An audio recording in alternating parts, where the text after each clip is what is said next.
Well, this one is alive. We'll want to watch it, but it's in a position where it's likely that it could very well still be alive. It looks like it's adjusting its tail slightly. In the shallows, though, and very unusual behavior for an animal to be just sitting idle like this. This is absolutely unusual, and I'm wondering if it isn't even ill.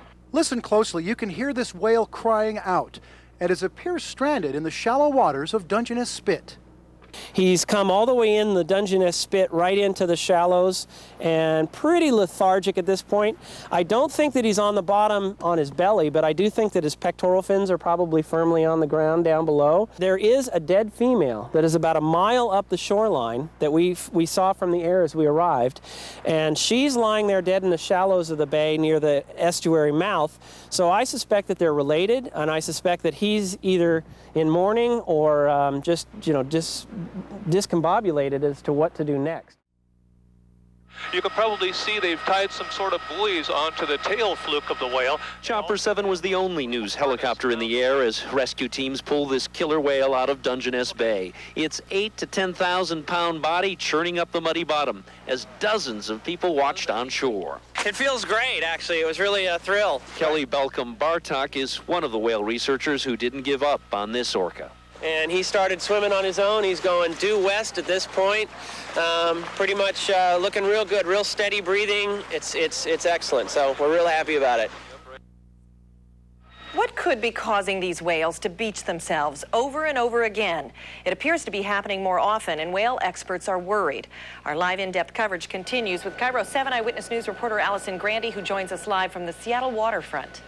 Susan, with the dwindling orca population, local experts are determined to learn from the death of one orca and today's attempt to save another. The female stranded along this shore.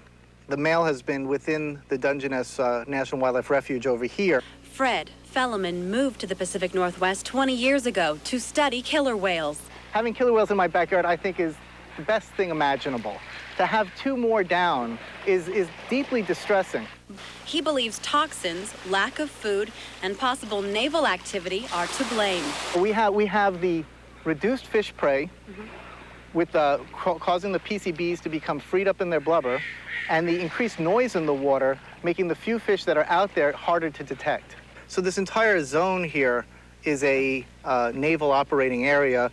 The U.S. Navy recently acknowledged that sonar could be powerful enough to damage whales' ears and brains, causing them to become disoriented.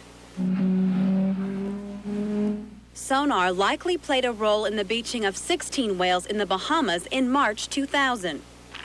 Now, with that possibility, Felleman, along with the Orca Conservancy and the Earth Island Institute, they sent a letter to the U.S. Navy asking what kind of operations and activities took place in the Strait of Juan de Fuca in the last 10 days. Felleman is very eager to get a response back from the Navy. Live along the waterfront, Allison Grandy, KIRO 7 Eyewitness News.